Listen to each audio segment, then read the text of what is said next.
Hello student. आज हम पढ़ेंगे जो हमारा टाइप्स ऑफ केमिकल इक्वेशन है और रिएक्शन उसका पढ़ेंगे, जो कि हमारा सेकंड क्लास है आज का।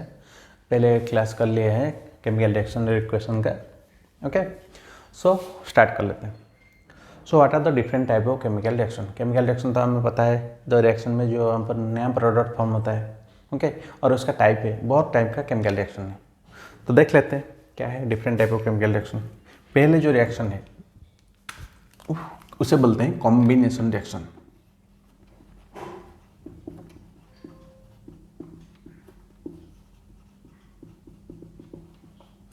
कॉम्बिनेशन रिएक्शन क्या होता है? जो रिएक्शन में टू और more reactant combine to form a single product, this is called combination reaction. क्या होता है?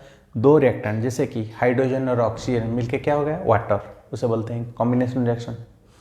ओके, और क्या होता है? कार्बन प्लस ऑक्सीजन, ये वो मिलके क्या हो जाएगा? Carbon plus oxygen. Carbon plus oxygen give rise to CO2 carbon dioxide, और hydrogen plus water give rise to H2O और वाटर। ओके, ये बैलेंस हो गया। इस तरह से रिएक्शन को हम बोलते हैं कॉम्बिनेशन रिएक्शन।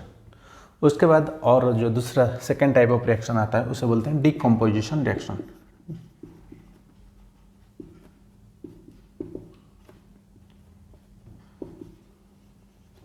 डिकम्पोजिशन रिएक्शन क्या होता है? Just totally opposite of combination reaction. यहाँ पर क्या होता है? दो रिएक्टेंट मिलके एक प्रोडक्ट फॉर्म करते हैं और उसका जस्ट उल्टा, यानी कि अगर एक रिएक्टेंट ब्रेक होके, ओके, डिकम्पोजिशन मतलब ब्रेक हो जाना। ओके, एक रिएक्टेंट ब्रेक होके अगर दो प्रोडक्ट फॉर्म कर लेंगे उसे बोलते हैं डिकम्पोजिशन रिएक्शन। ओके, एक एग्जाम्पल दिया हुआ है यहाँ पर डिकम्पोजिशन रिएक्शन का। डिकम्पोजिशन रिएक्शन भी दो तीन तरह का होता है। एक एग्जांपल जो है जहाँ पर हीट लगता है, डिकम्पोजिशन करने के लिए हीट लगता है। जैसे कि हम काको3 ले लेंगे, कैल्शियम कार्बोनेट, नॉट काको3, calcium carbonate CaCO3, when it reacted by giving heat, यहाँ पर क्या हो जाएगा? यहाँ पर हो जाएगा calcium oxide plus carbon dioxide. यहाँ पर सिंगल रिएक्टेंट से दो प्रोडक्ट फॉर्म हुआ, एक कैल्शियम ऑक्साइड क्विकलेम और एक कार्बन डाइऑक्साइड। ओके, इस तरह से रिएक्शन को हम बोलते हैं थर्मल डिकम्पोजिशन रिएक्शन, क्योंकि यहाँ पर हीट दिया हुआ है। ओके, जहाँ पर हीट यूटिलाइज करके हम डिकम्पोज करते हैं उसे बोलते हैं थर्मल डिकम्पोजिशन रिएक्शन। और एक एग्जाम्पल है यहाँ पर है, और एक तरह का है जहाँ पर क्या करते हैं ना, सनलाइट को यूटिलाइज करते हैं। जैसे कि ये हो गया है AgCl दिया हुआ है एग्जाम्पल में। AgCl सनलाइट के प्रेजेंस में क्या हो जाएगा? Ag2Ag प्लस Cl2, ये बैलेंस भी हो गया। ये हो गया AgCl2 in the presence of sunlight. Sunlight के प्रेजेंस में ये ब्रेक होके डिकम्पोज होके सिल्वर और क्लोरीन, ओके, दोनों अलग अलग हो जाता है। और एक होता है हाइड्रोलाइसिस ऑफ वाटर। वाटर को हाइड्रोलाइसिस करेंगे तो क्या आ जाएगा? यहाँ पर वाटर को ब्रेक डाउन करके ऑक्सीजन और हाइड्रोजन दोनों में ब्रेक डाउन हो जाएगा। यहाँ पर इलेक्ट्रिसिटी हमें देना पड़ेगा, इसलिए हाइड्रोलाइसिस। ओके, इसे बोलते हैं इलेक्ट्रिफिकेशन, यूटिलाइजिंग इलेक्ट्रिक करंट। अगर हम एक रिप्रेजेंटेशन कर लेंगे, वाटर को ब्रेक करेंगे in the presence of electric current, hydrolysis करके क्या कर लेंगे? यहाँ पर H2 प्लस O2, ये हो गया वो रिएक्शन। ओके, और उसके बाद और एक है displacement reaction, third type of reaction, that is displacement reaction.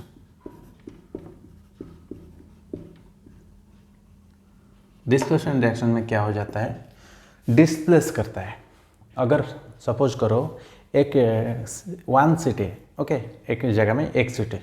एक सीट में अगर एक ऑलरेडी जो है, जो कि वीक पीपल एक बार बैठा है, वीक एक बच्चा है और वीक एक आदमी वीक बैठा है, ओके, जो कि बहुत वीक है, और एक स्ट्रॉन्ग आदमी है।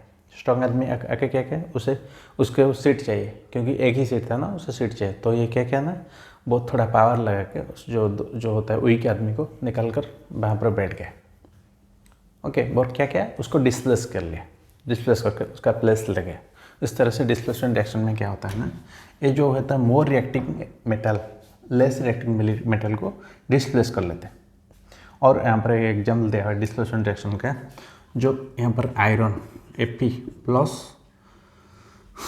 CuSO4, CuSO4 को अगर आयरन से हम रिएक्ट कर लेंगे, ये डिस्प्लेस कर लेगा, ये जो आयरन है ये कॉपर से मोर रिएक्टिव है, ये उसको डिस्प्लेस करके क्या कर लेगा, FeSO4 हो जाएगा प्लस Cu अलग हो जाएगा, Cu को फेंक देगा बाहर करके, ओके, डिस्प्लेस कर ले क्योंकि ये मोर रिएक्टिव है, ओके। इस तरह से और एक example, zinc plus CuSO4 give rise to Cu zinc sulphate ZnSO4 plus Cu, ये भी हो सकता है, ये भी जिंक भी उससे कॉपर से ज़्यादा रिएक्टिव है। और एक है रिएक्टिविटी सीरीज, इसे याद रखना पड़ेगा, कौन मेटल कौन सा कहाँ से ज़्यादा रिएक्टिव है, इसे जानने के लिए, इसे जानने लगे तो हम कह पाएंगे क्या किसको डिस्प्लेस कर लेता है, ओके। अगर यहाँ पर एक क्वेश्चन दिया होगा, सपोज यहाँ पर दिया होगा जिंक सल्फेट प्लस Cu, ये डिस्प्लेस कर पाएगा क्या, कॉपर कर पाएगा क्या जिंक को डिस्प्लेस, नहीं कर पाएगा, क्योंकि ये तो मोर रिएक्टिव नहीं है ना, ये लेस रिएक्टिव है, ओके। वहाँ पर जो वीक पर्सन था, वीक पर्सन वो स्ट्रॉन्ग पर्सन को थोड़ा निकल सकता है सीट से, इस तरह से, ये तो वीक है ना, copper is less reactive as compare to zinc, so zinc को वो डिस्प्लेस नहीं कर पाएगा, ओके, ये यहाँ पर डिस्प्लेसमेंट रिएक्शन नहीं होगा। और उसके बाद और एक टाइप ऑफ रिएक्शन जो कि है double displacement reaction. Displacement reaction दो, okay, double displacement, two displacement reaction simultaneously take place in a reaction is called a double displacement reaction। यहाँ पर डबल डिस्प्लेसमेंट रिएक्शन, ये 4 नंबर का है रिएक्शन। डबल डिस्प्लेसमेंट रिएक्शन में क्या होता है, जैसे कि हमारे एग्जाम्पल ले लेंगे NaOH प्लस HCl, ये क्या रिएक्शन कर लेंगे, यहाँ पर जो सोडियम है, सोडियम क्या आ जाएगा, ये क्लोरीन के साथ आ जाएगा, और ये जो वाटर है OH है, ये हाइड्रोजन के से आके क्या हो जाएगा, वाटर हो जाएगा, ये हो जाएगा NaCl प्लस H2O। यहाँ पर क्या हुआ, सिर्फ आयन एक्सचेंज हो गया, ये यहाँ पर आ जाएगा और ये वाला यहाँ पर आ गया, ओके। इस तरह से आयन एक्सचेंज करके वो रिएक्शन कर लिए और दो न्यू कंपाउंड फॉर्म कर लिया, इसे बोलते हैं डबल डिस्प्लेसमेंट रिएक्शन, जहाँ पर आयन एक्सचेंज करके दो नया कंपाउंड फॉर्म कर लेते हैं, इसे बोलते हैं डबल डिस्प्लेसमेंट रिएक्शन। और एक डबल डिस्प्लेसमेंट रिएक्शन का एग्जांपल है sodium sulphate Na2SO4 plus barium chloride BaCl2 give rise to, ये क्या हो जाएगा, जो सोडियम ये क्लोरीन के पास आ जाएगा और जो सल्फेट है बेरियम के पास जाकर barium sulphate BaSO4 plus NaCl, ये दो है ना, क्लोरीन दो है, सोडियम, तो सोडियम क्लोराइड दो हो गया, ये हो गया बेरियम सल्फेट, ये हो जाएगा, ये भी एक double displacement reaction ion exchange करके आ गया, okay. These are the 4 basic type of reaction. और ये जो रिएक्शन है ये स्पेशल रिएक्शन है, जैसे जो सॉल्ट एसिड प्लस बेस, ये एक एसिड है, ये एक एसिड है हाइड्रोक्लोरिक एसिड, और ये बेस है सोडियम हाइड्रोक्साइड, ये सॉल्ट एंड वाटर फॉर्म करते हैं। इस टाइप ऑफ रिएक्शन को बोलते हैं न्यूट्रलाइजेशन रिएक्शन। न्यूट्रलाइजेशन का रिएक्शन का बहुत है एग्जाम्पल है हमारे, न्यूट्रलाइजेशन रिएक्शन का एक एग्जाम्पल है, अगर हमारे पेट में कुछ एसिडिटी हो जाता है, ओके, हम क्या लेते हैं, हम ले लेते हैं कुछ antacid. Antacid is nothing but A base, वो क्या कर लेता है, जो एसिड है हमारे स्टोमक में है उसे न्यूट्रलाइज कर लेता है, acid plus base salt plus water होके एसिड को न्यूट्रलाइज कर लेता है, ओके। और हमारे जो टीथ में क्या होता है ना, टीथ में जो होता है, जो बैक्टीरिया, जो जर्म्स होते हैं, वो रात भर क्या करते हैं, एसिड सिक्रेशन करते हैं, हार्मफुल सब्सटेंस सिक्रेट करते हैं, टॉक्सिन, और वहाँ पर बस एसिडिटी हो जाता है हमारे माउथ में, उसको न्यूट्रलाइज करना है। जो भी पेस्ट यूज़ करते हैं, जो भी कंपनी के पेस्ट यूज़ करते हैं, वहाँ पर बेस होता है, वो पेस्ट करने से हम जो ब्रश करने से जो वो एसिड जो हमारे माउथ में होता है उसे न्यूट्रलाइज कर लेते हैं, तो हमारा हो जाता है, न्यूट्रलाइज हो जाता है। तो this is example of neutralisation reaction. Neutralisation reaction जैसे कि अगर सॉइल का क्या हो गया, सॉइल का एसिडिटी इंक्रीज हो गया, ओके, एसिड सॉइल का इंक्रीज हो गया, जहाँ पर भी क्रॉप नहीं आ पाएगा, ठीक से क्रॉप नहीं प्रोडक्शन हो पाएगा, यहाँ पर हम क्या कर लेंगे, बेस कुछ ऐड कर लेंगे, ओके। बेस को ऐड कर लेने से क्या हो जाएगा, वो सॉल्ट जो था, जो सोडा होता है ना, जो होता है सोडियम हाइड्रोक्साइड ऐड करने से क्या हो जाता है, वो जो एसिड होता है, जो सॉइल का जो एसिड होता है, उसका प्रॉपर्टी बेस में कन्वर्ट हो जाता है। ओके, बेस को न्यूट्रलाइज कर लेता है, जो हम ऐड करते हैं सोडा है, sodium hydroxide. Okay, sodium carbonate जो ऐड करते हैं वो एसिड बेस को न्यूट्रलाइज कर लेता है, वो सॉइल ठीक हो जाता है उस तरह से। ओके, ये सब एग्जाम्पल है acid base reaction. Okay, neutralisation reaction का।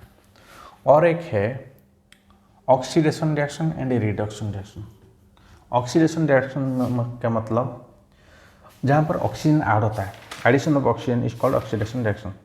ओके, यहाँ पर एक एग्जाम्पल दिया है बुक में, copper plus oxygen give rise to copper oxide CuO। यहाँ पर क्या हुआ, कॉपर में ऑक्सीजन ऐड हुआ मतलब कॉपर ऑक्सीडाइज हो गया टू कॉपर ऑक्साइड। ओके, ये बैलेंस हो गया अभी। तो यह क्या हो गया, ऑक्सीडेशन रिएक्शन। ऑक्सीडेशन मतलब एडिशन ऑफ हाइड्रोजन और एडिशन ऑफ ऑक्सीजन और रिमूवल ऑफ हाइड्रोजन को बोलते हैं ऑक्सीडेशन। और एक रिएक्शन है रिडक्शन। रिडक्शन के मतलब जहाँ पर कि रिमूवल ऑफ ऑक्सीजन होता है उसे बोलते हैं रिडक्शन रिएक्शन। ओके, एक अगर ले जाएंगे रिडक्शन रिएक्शन का एग्जांपल यहाँ पर ले जाएंगे, यहाँ पर देख CuO plus H2 give rise to CuH2O plus Cu। Okay, Cu plus H2। यहाँ पर क्या हुआ, यहाँ पर ऑक्सीजन रिमूव हो गया, कॉपर से ऑक्सीजन रिमूव हो गया। ओके, कॉपर से ऑक्सीजन रिमूव हो गया तो ये क्या हो गया, कॉपर हो गया। तो copper oxide reduce to copper and hydrogen, यहाँ पर हाइड्रोजन में ऑक्सीजन ऐड हो गया तो हाइड्रोजन ऑक्सीडाइज टू वाटर। ये एक एग्जाम्पल ऑफ रेडॉक्स रिएक्शन भी बोल सकते हैं। रेडॉक्स रिएक्शन मतलब जो रिएक्शन में बहुत ऑक्सीडेशन रिडक्शन एक साथ हो जाता है, साइमल्टेनियसली ऑक्सीडेशन रिडक्शन मिलकर हो जाता है, उसे बोलते हैं रेडॉक्स रिएक्शन। ओके, जहाँ पर डबल डिस्प्लेसमेंट रिएक्शन में एक साथ जो हो जाता है ना, दो आयन एक्सचेंज, इस तरह से यहाँ कर क्या हो जाता है, ऑक्सीडेशन भी एक साथ हो जाता है और रिडक्शन भी हो जाता है। देखो ये कॉपर हो गया, क्या कॉपर ऑक्साइड रिड्यूस हो गया, रिड्यूस होकर कॉपर हो गया। और जो हाइड्रोजन जो है, हाइड्रोजन में ऑक्सीजन ऐड हो गया तो ये ऑक्सीडाइज हो गया, ऑक्सीडाइज होकर क्या हो गया, वाटर हो गया। इस टाइप ऑफ रिएक्शन को बोलते हैं रेडॉक्स रिएक्शन। और भी है कि रेडॉक्स रिएक्शन का एग्जांपल, जैसे कि एक दिया हुआ है बुक में, zinc oxide plus carbon give rise to zinc plus carbon monoxide. Okay, देखो यहाँ पर जो जिंक है, जिंक से क्या हो गया, ऑक्सीजन रिमूव हो गया तो ये रिड्यूस हो गया, और ये कार्बन में ऑक्सीजन ऐड हो गया तो ये ऑक्सीडाइज हो गया। इसे भी एक रेडॉक्स रिएक्शन कह सकते हैं। Okay, so this is all about the first chapter. और कुछ एक क्लास अगर होगा टाइम तो बैलेंस के लिए केमिकल इक्वेशन का कैसे बैलेंस करते हैं उसको थोड़ा ज़्यादा बेहतर समझेंगे और कुछ एग्जाम्पल भी कर लेंगे। ओके।